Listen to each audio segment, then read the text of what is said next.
Hello बच्चों, नमस्कार। आज मैं आपको जो है माइक्रोमीटर के पार्ट्स और उसकी कुछ बातों के विषय में बताऊंगा। कल मैंने आपको माइक्रोमीटर संबंधित ही जानकारी दी थी। अग- आज मैं माइक्रोमीटर से ही कुछ और एक्स्ट्रा जानकारी दे रहा हूँ। कल मैंने पढ़ाया था सेफ और अनसेफ अनसेफ माइक्रोमीटर। जिस माइक्रोमीटर की रेचेट स्टॉप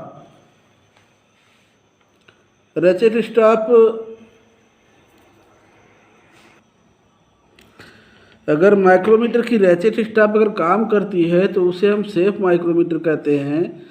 इसके द्वारा मापा गया माप जो है मेरा शुद्ध होता है।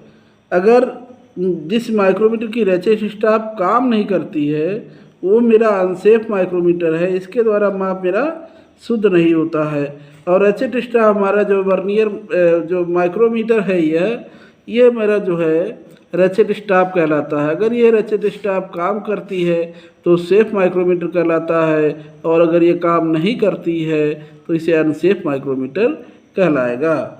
अब माइक्रोमीटर के पार्ट्स के विषय में, जैसे कल मैंने बताया था आपको, यह जो है फ्रेम है, यह एनविल है, यह स्पिंडल है, यह वर्किंग फेस है। एनविल व स्पिंडल के वर्किंग फेस कार्बाइड के बने होते हैं।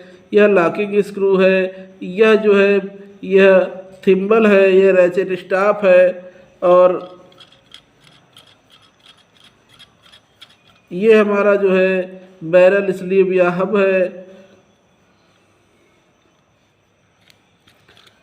और बैरल पर जो है डाटम लाइन, एक ये डार्क लाइन जो है यह डाटम लाइन होती है। इसके ऊपर मेन डिवीजन है, नीचे वर्नियर डिवीजन, और थिम्बल पर थिम्बल डिवीजन है। कल मैंने ये आपको बताया था। आज मैं इसके भागों के विषय में ही बताऊंगा।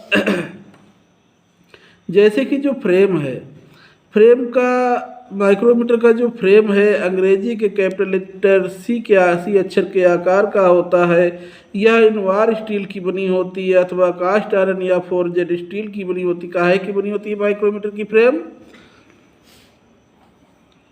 इनवार स्टील का, कास्ट आयरन का या फोर्जेड स्टील का बना होता है। इसके ऊपर जो है कंपनी का सिंबल, नाम और इसका जो साइज वगैरह जो है वो लिखा होता है।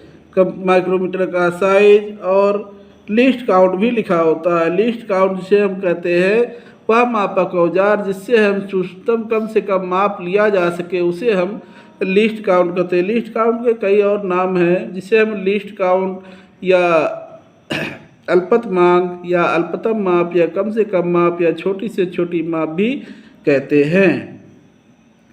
अब हम एनविल के विषय में आपको बताएंगे। फ्रेम के एक सिरे पर एनविल लगी होती है। यह इनवार स्टील की बनी होती है। इसके फेस कार्बाइड के बने होते हैं। इसका जो वर्किंग फेस है काहे का बना होता है?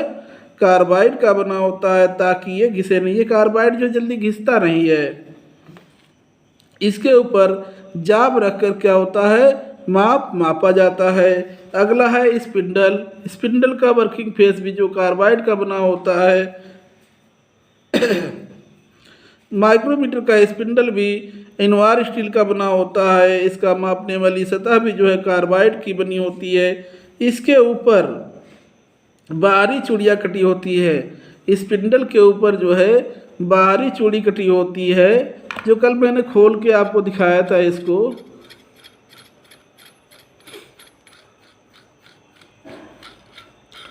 स्पिंडल के ऊपर, ये देखिए, स्पिंडल के ऊपर बाहरी चूड़ी कटी हुई है, और स्लीव बैरल या स्लीव या हब के अंदर जो है चूड़ी कटी होती है।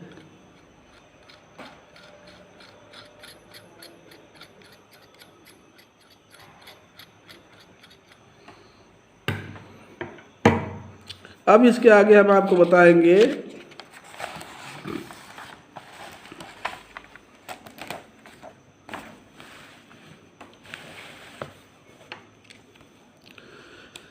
लॉकिंग स्क्रू अथवा लॉकिंग नट।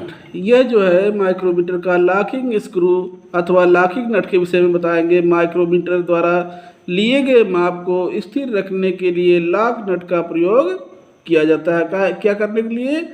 लिए गए मेजरमेंट को स्थिर रखने के लिए। यह बाहर से नर्लिंग किया हुआ होता है, जो कि हमने बताया था। नर्लिंग जो है नर्लिंग टूल से होता है और यह लेथ मशीन पे काटी जाती है। अगला है बैरल। यह बैरल है पूरा, जिस पर मेन डिवीजन और सब डिवीजन अंकित है। इसे 3 नामों से जानते हैं, बैरल, स्लीव अथवा हब के नाम से जानते हैं। माइक्रोमीटर की स्लीव अंदर से क्या होती है, खोखली होती है। इसके अंदर क्या कटी होती है, चूड़ी कटी और चूड़ियाँ कटी होती हैं, और उसके बाहर डाटम लाइन व ग्रेजुएशन अंकित होती है। यह डाटम लाइन है, जो सेंटर में लाइन गई डाटम लाइन, और इसके ऊपर जो है ये ग्रेजुएशन, ऊपर और नीचे ग्रेजुएशन अंकित होती हैं। थिम्बल। अब हम ये थिम्बल के विषय में बताएंगे, जिस पर नर्लिंग ऑपरेशन हुआ है। माइक्रोमीटर के स्पिंडल के ऊपर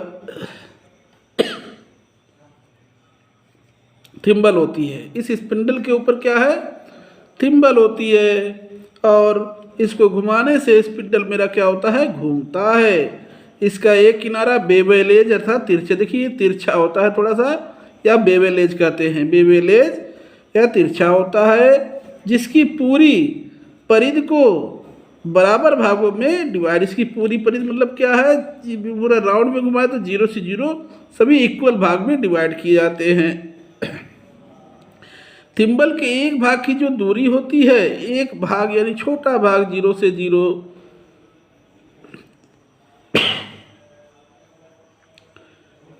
एक छोटा भाग, एक छोटा खाना, एक छोटा भाग, थिम्बल के एक भाग की जो दूरी होती है वही माइक्रोमीटर का क्या होता है, लीस्ट काउंट होता है। अगर कोई पूछता है माइक्रोमीटर का लीस्ट काउंट इस पर बताइए आप, तो आप सीधे बताएंगे कि माइक्रोमीटर के थिम्बल का एक छोटा भाग जो है वो माइक्रोमीटर की लीस्ट काउंट होती है या अल्पतमांक होती है। अगला मैं बताऊंगा रैचेट स्टाफ, जो ये है। माइक्रोमीटर के थिम्बल के बाहरी सिरे पर क्या होता है, रैचेट स्टाफ लगा रहता है। इसके द्वारा सभी व्यक्ति बराबर माप सकते हैं, क्योंकि इसके प्रयोग से थिम्बल ज़्यादा नहीं घूमता है, क्योंकि ये जब ज़्यादा टाइट हो जाता है तो टटर की आवाज़ करने लगता है। जब टटर की आवाज़ करने लगता है तो ये कहता है कि अब इसके आगे मत घुमाइए। इसलिए शुद्ध माप के लिए रैचेट स्टाफ का प्रयोग होना जरूरी है। इसका प्रयोग करने पर जब दबाव पूरा हो जाता है तो यह टटर की आवाज़ देता है, जिसके बाद दबाव नहीं देना चाहिए।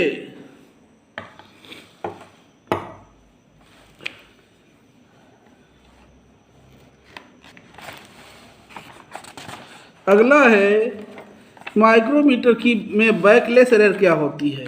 अब माइक्रोमीटर में बैकलेस एरर क्या होती है, जब माइक्रोमीटर में त्रुटि यानी एरर, कमियां चूड़ियों की प्ले या टाइट की वजह से पड़ती है तो वह त्रुटि बैकलेस एरर कहलाती है। जब चूड़ी जो रैचेट स्टाफ को बार बार घुमाने से और ढीला करने से, टाइट करने से क्या होता है, उसमें कुछ डिफरेंस आ जाता है, एरर आ जाती है। चूड़ी जब मूवमेंट होती है तो क्या होता है, घिसता है, तो उसमें प्ले आ जाती है। प्ले अगर आ जाती है तो यही लिखा हुआ है, जब माइक्रोमीटर में त्रुटि चूड़ियों की प्ले या टाइट की वजह से पड़ती है तो वह त्रुटि क्या होती है, बैकलेस एरर कहलाती है। या और एरर जो है धनात्मक यानी पॉजिटिव भी हो सकती है और ऋणात्मक भी हो सकती है। इसे स्लीव के अंदर लगे गोल नट को टाइट या ढीला करके ठीक किया जाता है। कैसे ठीक किया जाता है, और सी स्पैनर से भी ठीक किया जाता है। अब स्लीव के अंदर लगा हुआ जो है इस हुक स्पैनर, सी स्पैनर से लगा के हम ठीक कर सकते हैं। और कैलकुलेस और जो है माइक्रोमीटर में शून्य त्रुटि क्या होती है, माइक्रोमीटर के स्पिंडल और एलमिल के फेस जब आपस में मिलाए जाते हैं तो थिम्बल की 0, बैरल या स्लीव की डाटम लाइन से मिलनी चाहिए। जब इसको हम पूरा मिलाते हैं आपस में, एनविल और स्पिंडल को जब आपस में मिलाया जाता है तो ये देखिए, ये 0 जो है डाटम लाइन से बिल्कुल सीध में मिलनी चाहिए। अगर यह नहीं मिलती है तो इसमें एरर है। वही ये कह रहा है कि माइक्रोमीटर के स्पिंडल और एल मिल के फेस जब आपस में मिलाए जाते हैं तो थिम्बल की जीरो बैरल या स्लीव की डॉटम लाइन से मिलनी चाहिए। यदि वह आगे या पीछे रह जाती है तो माइक्रोमीटर में जीरो एरर होती है, जिससे लिया इस डॉटम लाइन से मिलनी चाहिए। अगर ये डॉटम लाइन से मिलती है, यहाँ पे देखिए, जब एनविल और स्पिंडल के फेस को जब मिलाते हैं तो थिम्बल की जीरो डॉटम लाइन बैरल पे जो डॉटम लाइन होती है उसे सीध में मिलनी चाहिए। अगर मिलती है तो हमारा जो है मेजरमेंट जो है जो भी लेंगे वो शुद्ध आएगा। अगर नहीं मिलती है, वह आगे या पीछे रह जाती है, तो माइक्रोमीटर में क्या होता है,